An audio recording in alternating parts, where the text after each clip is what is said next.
Mark Brahimaj, ish punonjës në hidrovorin e Tales, ka vendosur të japë fund jetës, pasi ka konsideruar të padrejt largimin e tij nga puna. Sipas familjarëve të 52 vjeçarit, ndonse ai kishte 25 vjet që punonte, është hequr në mënyrë të padrejtë nga drejtori i ri sapo emëruar. Babai i Mark Brahimaj pohon se veprimi ekstrem i të birit ka të bëjë me pushimin nga puna, ndërkohë që kujton momentin e krimit. Në nusën e tij jeton erdh me marrë ai paxhiri.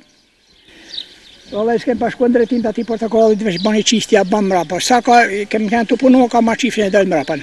Mas shpijet. Kunati i viktimës rrëfen për bisedat e fundit me Markun, duke theksuar se ai nuk mund të jetonte dot me këtë padrejtësi që është bërë. Më vjen keq thot se unë 25 vjet mor burr thot, edhe erdhi drejtori, më mori në zyrë, më thot, fill sa erdhi thot, Mark Brahimi jeti po. I shkarkuar prej punë. Edhe jetë keq thot se për unë jetë kur e kitë fut zyrë, kitë bëvë bodyguardin që është më ta, kitë thon, pra është atë.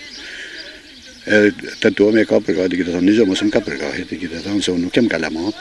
Edhe ka 20 sa vjet që punoj këtë punë edhe po më duket çudi puna e këtij drejtori. Po kjo se ka ligje unë do ta kërkoj ashtu, marr kërkoj se është edhe nuk mund të jetoj më thotë se është ka ma bëj padrejti. 52 vjeçari kishte hedhur në gjyq edhe bordin e kullimit në Lezhë për largimin e tij nga puna, ndërsa ditën e djeshme ka patur edhe seancën e pargjyqësore, por përfaqësuesit e bordit të kullimit nuk kishin marrë pjesë. Ndërkohë për këtë ngjarje ka reaguar dhe Partia Demokratike me anë të zëdhënëses Laura Vorpsi. Kryeministri Edi Rama mori sos një jetë tjetër të pafashme, duke shkaktuar vetvrasjen e një punojësi të hidrovorit të Tales në qytetin e Lezhës.